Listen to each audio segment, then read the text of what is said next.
शुक्लां ब्रह्मविचारसारपरमामाद्यां जगद्व्यापिनीं वीणापुस्तकधारिणीमभयदां जाड्यान्धकारापगां हस्ते स्फाटिकमालिकां विदधतीं पद्मासने संस्थितां वन्दे तां परमेश्वरीं भगवतीं बुद्धिप्रदां शारदां।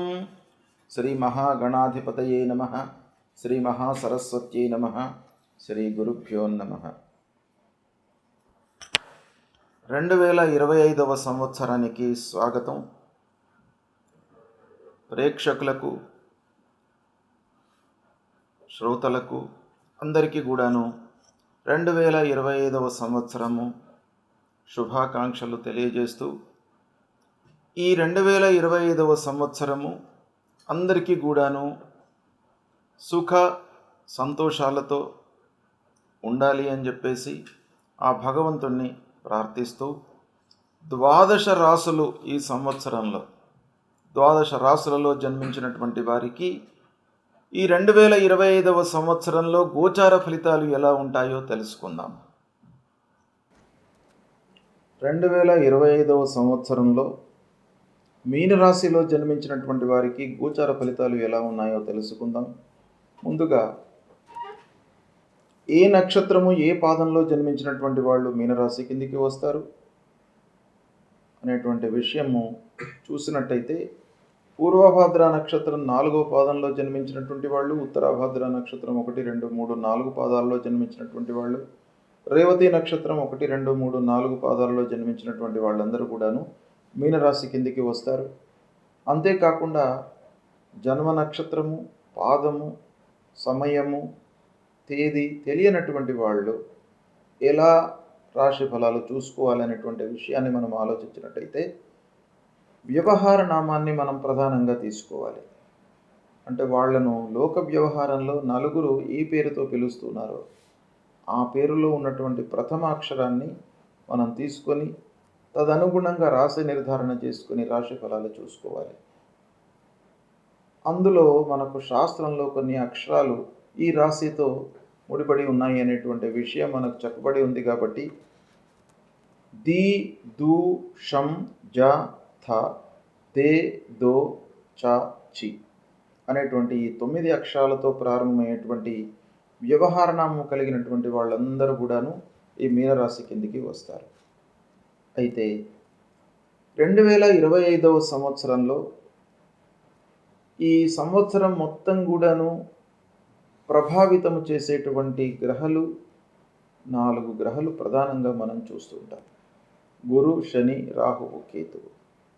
ఈ 4 గ్రహాల యొక్క సంచారము ఏ స్థానాలలో ఉన్నాయి, మీనరాశి జాతకులకు ఏ స్థానాలలో ఈ 4 గ్రహాలు సంచరిస్తున్నాయి, ఆ గ్రహాల మూలకంగా ఎలాంటి ఫలితాలు ఉద్భవిస్తున్నాయి అనేటువంటి విషయాన్ని మనం చూద్దాం. ముందుగా బృహస్పతి, దేవగురు అయినటువంటి బృహస్పతి, గురుగ్రహం యొక్క అనుగ్రహం బాగా ఉండాలి. ఆ గురువు యొక్క సంచారము మనకు తప్పకుండా ప్రభావం చూపిస్తుంది. అయితే మీనరాశి వారికి రాస్యాధిపతి అయినటువంటి ఆ గురువు 14 మే 2025 వరకు 3వ స్థానంలో సంచరిస్తున్నాడు. అంటే రాస్యాధిపతి, దశమాధిపతి 3వ స్థానంలో సంచరించడము కొంతవరకు ప్రతికూలమే. అంటే రాస్యాధిపతి, దశమాధిపతి ఆ కాంబినేషన్ మంచిదే అయినప్పటికీ గోచార రీత్యా 3వ స్థానం ప్రతికూలం కనుక ప్రతికూల ప్రభావము ఎక్కువగా చూపిస్తాడు ఈ సమయంలో. ఎప్పటి వరకు? 14 మే 2025 వరకు. తృతీయ స్థానంలో సంచరిస్తున్నటువంటి సమయం లోపల చేసేటువంటి వృత్తి లోపల మనకు ఇబ్బందులు కలిగే అవకాశాలు ఉంటాయి. మనం తొందరపాటు నిర్ణయాలు తీసుకోవడం మూలకంగా మనం చేసే పనులపై వాటి యొక్క ప్రభావం బాగా ఉంటుంది. కనుక మీరు ఈ సమయంలో 14 మే 2025 లోపుగా తొందరపాటుతో నిర్ణయాలు తీసుకోకండి.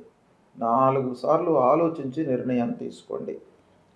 ఇకపోతే వృత్తి లోపల మార్పు కూడాను గోచరిస్తుంది ఈ సమయంలో. అంటే మనం చేసేటువంటి వృత్తిని వదిలి వేరే వృత్తిలోకి వెళ్ళటము, లేదా ఉన్నటువంటి ఆ ఉద్యోగంలోనే వేరే ఒక ఆవగేషన్, వేరే పని మనకు అప్పచెప్పడం అధికారులు, ఆ సంస్థలో ఉన్నటువంటి వాళ్ళు, ఇలాంటివి జరిగే అవకాశాలు ఉన్నాయి. స్నేహితులు బంధువులతో కలహాలు తప్పవు, కాబట్టి వారితో కొంచెం జాగ్రత్తగా ఉండండి. శారీరక శ్రమ ఎక్కువగా ఈ సమయంలో మీకు గోచరిస్తుంది. అంటే ఆఫీసులో ఉద్యోగస్తులకు వర్క్ లోడ్ పెరుగుతుంది. వ్యాపారం చేస్తున్నటువంటి వాళ్లకు కూడాను ఆ వ్యాపార నిమిత్తమై వర్క్ లోడ్ పెరుగుతుంది. క్రయ విక్రయాల మూలకంగా కొన్ని ఇబ్బందులు ఉన్నప్పటికీ మీకు ఫలితము అనుకూలంగానే ఉంటుంది. అయినను వృధా శ్రమ అనేటువంటిది ఇక్కడ బాగా గోచరిస్తుంది. కాబట్టి దాన్ని తగ్గించుకోవడానికి మీరు ప్రణాళికలు వేసుకోండి. ఒక ప్లాన్ ప్రకారంగా మీరు ముందుకు వెళ్ళినట్టయితే ఈ శ్రమను తగ్గించుకోగలుగుతారు. ఇక ప్రారంభించినటువంటి పనులలో ఆటంకాలు, ఆలస్యము గోచరిస్తుంది. తద్వారా మీరు అనుకున్న నిర్ణీత సమయంలో పనిని పూర్తి చేయలేరు. తద్వారా ఏమవుతుంది, ఆర్థిక భారం మీ పైన పెరిగేటువంటి అవకాశాలు బాగా ఉన్నాయి. ముఖ్యంగా అనానుకూల ప్రాంతాలకు ఉద్యోగస్తులకు బదిలీలు ఈ సమయంలో కలిగే అవకాశాలు ఉంటాయి. అధికారులతో మీరు స్నేహం పెంపొందించుకోండి. అధికారుల విమర్శలకు గురి కాకుండా మీ పనితనాన్ని గుర్తించేటట్టుగా మీరు వ్యవహరించుకోవడము ఈ సమయంలో చాలా అవసరము. ఇక 14 మే 2025 రోజున గురు భగవానుడు మిథున రాశిలోకి ప్రవేశిస్తున్నాడు. మిథున రాశిలోకి ప్రవేశించి 19 అక్టోబర్ 2025 వరకు కూడాను మిథున రాశిలో ఉంటున్నాడు. ఈ మిథున రాశిలో సంచారము మీనరాశిలో జన్మించినటువంటి వాళ్లకు అర్ధాష్టమ స్థానం అవుతుంది. ఈ అర్ధాష్టమ స్థానంలో సంచరించడం మూలకంగా కొన్ని ఇబ్బందులు తప్పుతాయి. అయితే ఈ అర్ధాష్టమ స్థానము ప్రతికూలమైనటువంటి ఫలితాలను ఇస్తుంది. కాబట్టి కొంత జాగ్రత్తగా మీరు నిర్ణయాలు తీసుకోవాలి. ముఖ్యంగా స్నేహితులు, చిన్ననాటి నుండి మీతో ఉన్నటువంటి వాళ్ళు, బంధువులు, పాలివాళ్ళు, వీళ్ళందరితో మీకు ఇబ్బందులు తలెత్తేటువంటి అవకాశాలు ఉన్నాయి. మిమ్మల్ని మిస్గైడ్ చేసేటువంటి అవకాశాలు కూడాను బాగా కనబడుతున్నాయి. అందరితో కూడాను వైషమ్యాలు, మనస్పర్ధలు, కలహాలు ఇవి తలెత్తుతాయి. ఇకపోతే ఇంటి వాతావరణం కూడాను మీకు ప్రశ్నార్థకంగా ఉంటుంది. అనవసరమైనటువంటి చర్చల మూలకంగా భార్య, పిల్లలతో గ్యాప్ ఏర్పడేటువంటి అవకాశం ఉంది. పెద్దలు మీకు మంచి సలహాలు ఇచ్చినప్పటికీ మీరు స్వీకరించకపోవడము, వాటిని అమలుపరచకపోవడం మూలకంగా ఇబ్బందులను ఎదుర్కొనేటువంటి అవకాశాలు బాగా కనబడుతున్నాయి. ప్రయత్నపూర్వకంగా చేసినప్పటికీ పనుల లోపల ఆలస్యము సంభవించేటువంటి అవకాశాలు బాగా కనబడుతున్నాయి. అనాలోచిత పెట్టుబడుల మూలకంగా మీకు నష్టము వాటిల్లుతుంది. కాబట్టి చాలా జాగ్రత్తగా పెట్టుబడులు పెట్టండి. ముఖ్యంగా వ్యాపారస్తులు ఈ సమయం లోపల, అర్ధాష్టమ సమయం లోపల కొత్త విషయాలపై, కొత్త వ్యవహారంపై, కొత్త వాటిపైన మీరు పెట్టుబడులు పెట్టకుండా చేతిలో ఉన్నటువంటి వ్యవహారాన్ని కొనసాగించడం చాలా మంచిది. ఇక మీరు విషయాలను ఏది ప్రధానము, ఏది కాదు అనేటువంటి విషయాన్ని నిర్ధారణ చేసుకొని వాటిపై మనసు నిలపడం చాలా అవసరము. సందిగ్ధ వాతావరణం ఏర్పడుతుంది. నిర్ణయాలు తీసుకోవడంలో, డిసిషన్ మేకింగ్లో మీకు ఈ సమయంలో ప్రాబ్లమ్స్ తలెత్తుతాయి. కాబట్టి కొంత జాగ్రత్తగా ఉండడం మంచిది. ఇక ఉద్యోగస్తులు కూడాను ఆఫీసులో చాలా జాగ్రత్తగా వ్యవహరించాలి. అనవసరమైనటువంటి మనస్పర్ధలు, తోటివారితో మీ పనిని ఎదుటివాడు క్లెయిమ్ చేసుకోవడానికి అవకాశాలు ఉంటాయి. కాబట్టి కొంత జాగ్రత్తగా వ్యవహరించండి. ఇక 19 అక్టోబర్ నుండి 5 డిసెంబర్ వరకు గురు భగవానుడు కర్కాటక రాశిలో సంచరిస్తున్నాడు. అంటే 19 అక్టోబర్ రోజున కర్కాటక రాశిలో ప్రవేశిస్తున్నాడు. ఇది ఉచ్చస్థానం. అందున మీనరాశి వారికి లగ్నాధిపతి అంటే రాస్యాధిపతి, దశమాధిపతి కూడాను అయ్యి పంచమ స్థానంలో గోచార రీత్యా మంచి స్థానంలో మీకు సంచరిస్తున్నాడు. కనుక ఈ సమయము బాగా కలిసి వస్తుంది. మీరు ఈ సమయాన్ని నోట్ చేసుకోండి. 19 అక్టోబర్ నుండి 5 డిసెంబర్ ఈ మధ్య కాలంలో కర్కాటక రాశిలో బృహస్పతి సంచరిస్తున్నాడు. పంచమ స్థానము, ఉచ్చ స్థానము, దశమాధిపతి, రాస్యాధిపతి కూడాను అయినాడు కాబట్టి ఈ కాంబినేషన్ మీకు బాగా కలిసి వస్తుంది. అంటే ఈ సమయం లోపల మీకు అద్భుతాలు జరిగేటువంటి అవకాశాలు ఉన్నాయి. మీరు కొంత శ్రమించినట్టయితే, సమయానికి నిర్ణయాలు తీసుకొని సమయస్ఫూర్తితో మీరు మెలిగినట్టయితే తప్పకుండా ఈ సమయం మీకు బాగా కలిసి వస్తుంది. సత్ఫలితాలను పొందుతారు. కొంత సాహసం కూడా జోడించండి, అప్పుడు మీకు లాభాలు బాగా కనబడతాయి. ఇంటిలో ఈ సమయంలో భార్యాపిల్లలతో కూడాను మీరు సౌఖ్యంగా ఉంటారు. ఇంటికి కావలసినటువంటి వస్త్ర వస్తువులను అన్నిట్లను కూడాను కొనుగోలు చేస్తారు. విలువైనటువంటి వస్తువులను కొనే అవకాశం కూడాను ఈ సమయంలో ఉంది. అందరితో కూడాను మంచి మాట, సమాజంలో మీకు గౌరవ మర్యాదలు లభిస్తాయి. సుహృద్భావ వాతావరణము, పిల్లల విషయంలో మంచి నిర్ణయాలు తీసుకుంటారు. శుభకార్యాలకై బాట వేస్తారు. పిల్లల యొక్క వివాహం విషయం లోపల నిశ్చితార్థం కానివ్వండి, సంబంధం కుదర్చడం కానివ్వండి, మంచి సంస్థల లోపల వాళ్లను ప్రవేశము లభించేటట్టుగా మీరు ప్రయత్నాలు చేయడము, ఇవన్నీ కూడాను ఈ సమయంలో మీకు అనుకూలమైనటువంటి వ్యవహారం, అనుకూలంగా ఉంటుంది ఈ సమయం. ఇక మళ్ళీ డిసెంబర్ 5 తర్వాత వక్రరీత్యా మిథున రాశిలోకి వస్తున్నాడు, అర్ధాష్టమ స్థానంలోకి వస్తున్నాడు. అంటే 5 డిసెంబర్ నుంచి 1 జూన్ 2026 వరకు వక్రరీత్యా మిథున రాశిలో సంచరిస్తున్నాడు కనుక మళ్ళీ అర్ధాష్టమ స్థానంలోకి వస్తాడు. అర్ధాష్టమ స్థానం మళ్ళీ ప్రతికూలంగా ఉంటుంది. ఈ విధంగా గురు భగవానుడు మీకు కర్కాటక రాశిలో సంచరిస్తున్న సమయంలో బాగా కలిసి వస్తుంది. ఆ సమయాన్ని మీరు ప్రత్యేకంగా నోట్ చేసుకోండి. ఇక శని భగవానుడు 29 మార్చి వరకు, 29 మార్చి 2025 వరకు మీకు ద్వాదశ స్థానంలో ఉంటున్నాడు. మీనరాశి వారికి 12వ స్థానంలో శని సంచారము 29 మార్చి వరకు ఉంది. 29 మార్చి తర్వాత మళ్ళీ 2.5 సంవత్సరాల పాటు జన్మస్థానంలో ఉంటున్నాడు. కాబట్టి ఓవరాల్గా మీనరాశి వారికి శని భగవానుడి యొక్క అనుకూలత లేదు. శని ప్రతికూలంగా ఉన్నాడు, ద్వాదశ జన్మస్థానాలలో సంచరిస్తున్నాడు. కాబట్టి మీకు ఖర్చులు వృధాగా ముందుకు వస్తాయి. ఫోర్స్డ్గా ఏదో మీరు ఖర్చు చేయవలసినటువంటి స్థితి ఏర్పడుతుంది. ఒక మంచి పని కొరకు లేదా ఒక ప్రణాళిక వేసుకొని మీరు ఈ డబ్బు ఈ విషయానికై అని మీరు పక్కన ఎలొకేట్ చేసి పెట్టుకున్నా కూడాను ఏదో ఫోర్స్డ్గా మీకు ముందుకు రావడము, తదనుగుణంగా ఖర్చులు కావడము, చేతిలో సమయానికి డబ్బు లేకపోవడము, తద్వారా చేయవలసినటువంటి పనులకు ఆర్థిక స్థితి లోపంతో అవి వాయిదా పడడము, ఇవన్నీ కూడాను జరిగేటువంటి అవకాశాలు ఉంటాయి. కనుక ఆ శని భగవానుడు బాగా లేడు కనుక మీరు ఎఫర్ట్స్ బాగా పెట్టాలి.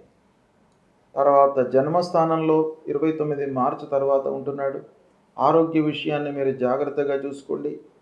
వర్క్ లోడ్ పెరిగినప్పటికీ ప్రథమ ప్రాధాన్యత ఆరోగ్యానికి ఇవ్వండి. ఆరోగ్యమే మహాభాగ్యం కాబట్టి ఆరోగ్యంగా ఉన్నట్టయితే మళ్ళీ మనము వచ్చే రోజుల లోపల అద్భుతాలను సృష్టించేటువంటి అవకాశాలు ఉంటాయి. కాబట్టి ప్రథమ ప్రాధాన్యం ఆరోగ్యానికి ఇవ్వండి. ఆరోగ్య సూత్రాలను పాటించండి, సమయానికి భుజించండి. ఇవి చేసినట్టయితే ఆ శని ప్రభావం మీకు కొంతవరకు తగ్గుతుంది. ఇక 18 మే వరకు రాహువు జన్మస్థానంలో ఉన్నాడు, కేతువు సప్తమ స్థానంలో ఉన్నాడు. 18 మే తర్వాత రాహువు ద్వాదశ స్థానంలోకి ప్రవేశిస్తున్నాడు, కేతువు షష్టమ స్థానంలో ప్రవేశిస్తున్నాడు. అంటే రాహువు మొత్తం ఈ సంవత్సరం మొత్తం కూడాను 2025వ సంవత్సరం మీనరాశి వారికి రాహువు అనుకూలంగా లేడు. కాబట్టి రాహువు ముఖ్యంగా మన లోపల ఒక భ్రమను క్రియేట్ చేస్తాడు. అంటే ఏదో అవుతుంది అనేటువంటి ఒక భ్రమ, మానసికమైనటువంటి ఇబ్బందులకు మనను గురి చేస్తాడు. కాబట్టి దాని నుండి దూరంగా ఉండడానికి, అలాంటి ఒక భయాన్ని కలగకుండా మనము విముక్తులు కావడానికి ఏం చేయాలి? అనవసరమైనటువంటి ఆలోచనలు మన నుండి దూరం కావాలి. అంటే ఆలోచన అవసరమే, కానీ ఎంతవరకు ఆలోచించాలనో అంతవరకే ఆలోచించండి. ఆలోచించినటువంటి విషయాన్ని అమలుపరచండి. మీరు ఆలోచననే కేవలంగా చేస్తున్నట్టయితే మీ లోపల భయము ఈ రాహు మూలకంగా అది పెరుగుతుంది. కనుక రాహువు ప్రతికూలంగా ఉన్నప్పుడు మనము చేయవలసినటువంటి కర్తవ్యం ఏంటంటే ఒక విషయం గురించి మీరు ఆలోచించండి. 1, 2, 3, 4 స్టెప్పులు ఆలోచించండి. ఆ 4 స్టెప్పులను అమలుపరచండి. కేవలం ఆలోచించడం మూలకంగా మీకు పని ఏమీ జరగదు కాబట్టి తద్వారా మీకు భయం పెరుగుతుంది. ఇలాంటివి మీరు కొన్ని కర్తవ్యాలు మీరు చేయవలసినటువంటివి చేసినట్టయితే ఆ రాహు యొక్క ప్రభావము తగ్గుతుంది. కేతువు 18 మే తర్వాత అనుకూలంగా ఉన్నాడు కాబట్టి తీర్థయాత్రలు, విహారయాత్రలు అలాంటివి చేయడానికై మీకు అవకాశాలు బాగా ఉన్నాయి. ఈ విధంగా 2025వ సంవత్సరంలో మీనరాశి వారికి గ్రహస్థితి ఉంది. అంటే ముఖ్యంగా పంచమ స్థానంలో మీకు గురు భగవానుడు అనుకూలంగా ఉన్నాడు. అంటే ఈ 2025వ సంవత్సరము మీనరాశి వారికి ప్రత్యేకంగా మీకు చెప్పవలసినటువంటి సమయం ఏంటంటే 19 అక్టోబర్ నుండి 5 డిసెంబర్. ఇది కర్కాటక రాశిలో సంచరిస్తుంటాడు కాబట్టి ఈ సమయం మీకు బాగా కలిసి వస్తుంది.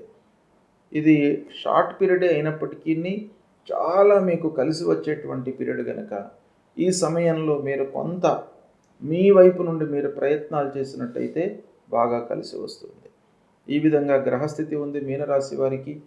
అయితే ఓవరాల్గా మనం చూసినట్టయితే గురు భగవానుడు తృతీయ, చతుర్థ స్థానాలలో ప్రతికూలంగా సంచరిస్తున్నాడు కాబట్టి గురుగ్రహ ప్రీత్యర్థమై మీరు పరిహారాలు చేసుకోండి. గురువుకు ముఖ్యంగా సద్గురువులను సందర్శించుకోండి. భగవంతుడి గురించి మీకు బోధించేటువంటి వాళ్ళు సద్గురువులు, వాళ్ళ దర్శనం చేసుకోండి. ఆ భగవంతుడి ఉనికి గురించి, భగవంతుడి యొక్క స్థితి గురించి, ధర్మం గురించి ఎవరైతే బోధ చేస్తూ ఉంటారో వాళ్ళు సద్గురువులు కాబట్టి వాళ్ళను మీరు దర్శించుకోండి. వాళ్ళను దర్శించుకొని వాళ్ళ యొక్క ఆశీస్సులు తీసుకున్నట్టయితే ఆ గురు భగవానుడి యొక్క అనుగ్రహం లభిస్తుంది. ముఖ్యంగా తల్లిదండ్రులను సేవించండి. మాతృదేవో భవ, పితృదేవో భవ. ఈ ఇద్దరిని మీరు ఎప్పుడు కూడాను ఓవర్లుక్ చేయకూడదు. తల్లిదండ్రులను మీరు మరిచినట్టయితే, తల్లిదండ్రులను ఓవర్లుక్ చేసినట్టయితే మీకు భగవంతుడు అనుగ్రహించడు మిమ్మల్ని. కాబట్టి తల్లిదండ్రులకు సపర్యలు చేయండి. వాళ్ళ యొక్క యోగక్షేమాలు తెలుసుకోండి. వాళ్ళ యొక్క ఆరోగ్యానికి ఎలా ఉంది, ఏంటి, వాళ్లకు మందులు, వ్యాపకము ఏం కావాలి, ఇవన్నీ కూడాను మీరు తెలుసుకున్నట్టయితే ఇండైరెక్ట్గా మీకు ఆ భగవంతుడు ఈ తల్లిదండ్రుల రూపంలో మీకు అనుగ్రహిస్తాడు. కాబట్టి అది చేయండి. దాని తర్వాత శని కూడాను 12 జన్మస్థానాలలో సంచరిస్తున్నాడు. ఆ శని భగవాను మీరు ప్రీతి చేసుకోవడానికి దేవాలయానికి వెళ్ళండి, శివాలయానికి వెళ్ళండి, శివుడికి అభిషేకం చేయండి. ప్రతి మాస శివరాత్రి రోజున అభిషేకం చేయండి. ప్రతి పక్షం లోపల శుక్లపక్షంలో, కృష్ణపక్షంలో 2 త్రయోదశులు వస్తాయి. ప్రదోష కాలంలో మీరు ఆ భగవంతుణ్ణి దర్శించుకున్నట్టయితే ప్రదోష కాలంలో దర్శించుకున్నటువంటి ఆ భగవంతుడు, ఆ మహామృత్యుంజయుడు సదాశివుడు మిమ్మల్ని కాపాడుతాడు. అనుకూలమైనటువంటి ఒక సమయాన్ని మీకు ఇస్తాడు. ఆరోగ్యంగా ఉంచుతాడు. అపమృత్యు దోషాలన్నీ కూడా దూరమవుతాయి. కాబట్టి తప్పకుండా ప్రదోష సమయంలో భగవంతుణ్ణి దర్శనం చేసుకోండి. మాస శివరాత్రి రోజున మీరు అభిషేకం వీలైతే అభిషేకం చేయండి. ఆంజనేయ స్వామిని కూడాను దర్శించుకోండి. భయభ్రాంతులు లేకుండా మిమ్మల్ని కాపాడుతాడు. అమ్మవారిని కూడాను దర్శించుకోండి. ఈ విధంగా చేసినట్టయితే ఈ పరిహారాల మూలకంగా మీకు ఆ భగవంతుడి యొక్క అనుగ్రహం లభిస్తుంది. శుభ ఫలితాలు కలుగుతాయి. శుభం.